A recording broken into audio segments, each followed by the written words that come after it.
नमस्कार, मैं हूं अभिसार शर्मा। दोस्तों, आपका सच्चा पत्रकार। दोस्तों, क्या आपने अभी तक वह खबर नहीं सुनी? दरअसल इंडिया गठबंधन ने आज होने वाले उपराष्ट्रपति चुनाव में पहले ही बाजी मार चुकी है। दोस्तों, इंडिया गठबंधन की प्रचंड बहुमत से जीत हुई है और सुदर्शन रेड्डी अगले उपराष्ट्रपति हो सकते हैं।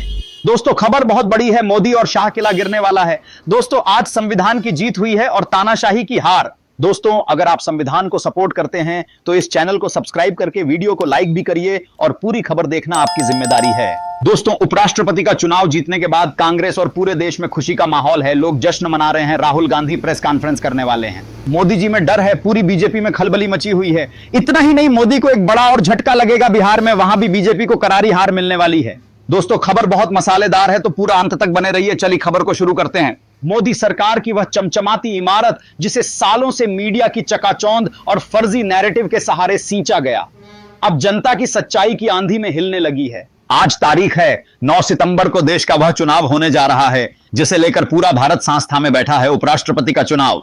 लेकिन दोस्तों, चुनाव से एक दिन पहले जो राजनीतिक भूचाल आया है उसे इतिहास का सबसे बड़ा ड्रामा कहना गलत नहीं होगा। राजनीति के इस खेल में मोहरे जैसे तयशुदा चाल चलते हैं, वैसे ही नेताओं के चेहरे, उनके बयान और यहां तक कि उनकी खामोशी भी किसी ना किसी बड़े खेल का हिस्सा होती है। आज मैं आपको वही खेल दिखाने वाला हूं जिसका पर्दा उठते ही आपके रोंगटे खड़े हो जाएंगे, क्योंकि सवाल सिर्फ उपराष्ट्रपति की कुर्सी का नहीं है। सवाल सत्ता के उस जादू का है जो अगले 5 सालों तक तय करेगा कि इस देश में जनता की आवाज बुलंद होगी या फिर चुप करा दी जाएगी। सवाल यह भी है कि मोदी शाह की जोड़ी अपनी पकड़ बनाए रख पाएगी या फिर सत्ता की दरारें चौड़ी होने लगी हैं। अब सोचिए, वही प्रधानमंत्री मोदी जिन्हें कभी लोग चुनावी महाबली, कभी चाणक्य और कभी जादूगर कहा करते थे, वे आज अपने ही सांसदों को डिनर पर बुलाकर एक एक को गले लगाकर हालचाल पूछकर मनाने पर क्यों मजबूर हो गए हैं? क्या यह वही मोदी नहीं है जो कहते थे मैं अकेला ही काफी हूं? लेकिन दोस्तों, ट्विस्ट अभी बाकी है। कल के चुनाव से ठीक पहले सत्ता के गलियारों में खबर फैली कि सत्ता पक्ष के कई सांसद अचानक रहस्यमयी तरीके से गायब हो गए। दिल्ली की गलियों से लेकर 5 सितारा होटलों तक हर जगह बस यही खुसर पुसर थी, कौन कौन सा सांसद क्रॉस वोटिंग करेगा। कहा जा रहा है कि आधा दर्जन से ज्यादा सांसद विपक्ष से गुप्त रूप से जुड़े हुए हैं और विपक्ष की ओर से इस खेल का मास्टर स्ट्रोक किसी और ने नहीं बल्कि राहुल गांधी ने खुद खेला है। अब आप कहेंगे, वही राहुल गांधी जिन्हें मीडिया ने कभी पप्पू कहा, कभी मजाक का पात्र बनाया। हां, वही राहुल गांधी।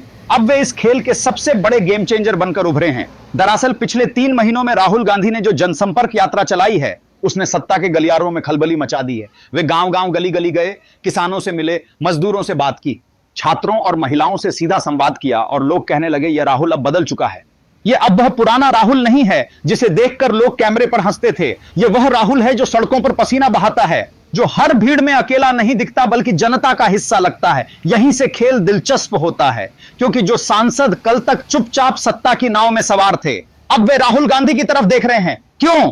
क्योंकि जनता की आह ने सत्ता की दीवारों में दरार डालना शुरू कर दिया है। आंधी तूफान में भी जो यात्रा रुकती नहीं, जो जनता से सीधा जुड़ाव बनाती है, वह धीरे धीरे राजनीति का सबसे बड़ा भूचाल पैदा कर देती है। और यही जुड़ाव अब सत्ता पक्ष के सांसदों को अंदर तक हिलाकर रख रहा है। रुकिए जरा, असली धमाका तो अब होने वाला है। दिल्ली में आज दिन भर चर्चा का विषय यही रहा कि भाजपा के 2 बड़े सहयोगी दलों ने अपने सांसदों को वोट की स्वतंत्रता देने का फैसला किया है। यानी उपराष्ट्रपति चुनाव में वे एनडीए के उम्मीदवार को वोट दें या विपक्ष को, यह पूरी तरह उनकी अंतरात्मा पर छोड़ दिया गया है। अब सोचिए, जब सहयोगी दल ही खुला मैदान छोड़ रहे हों तो क्या मोदी शाह की जोड़ी इस चुनाव को आसानी से जीत पाएगी? इधर मोदी जी ने आखिरी दाम चलने की कोशिश की। शाम 8 बजे उन्होंने डिनर का आयोजन रखा।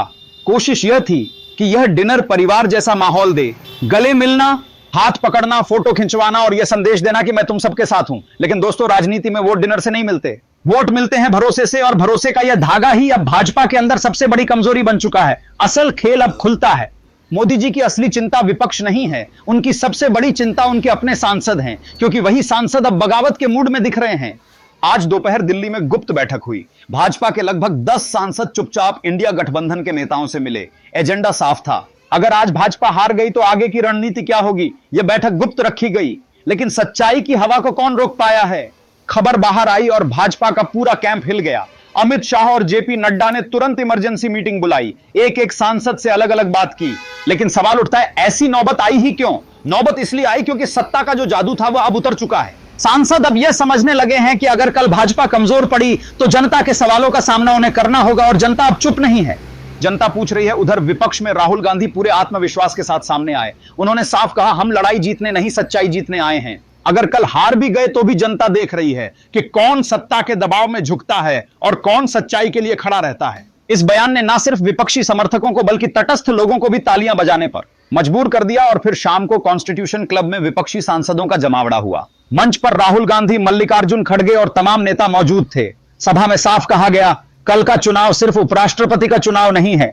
यह तय करेगा कि भारत का लोकतंत्र बचेगा या डर और दबाव की राजनीति के नीचे दब जाएगा। यही राहुल गांधी ने वह पंक्ति कही जो सोशल मीडिया पर ट्रेंड कर रही है। लोकतंत्र डर से नहीं साहस से चलता है और साहस हमारे पास है। बस यह सुनते ही पूरा हॉल तालियों से गूंज उठा। सितंबर की सुबह होते ही दिल्ली का माहौल बदल गया।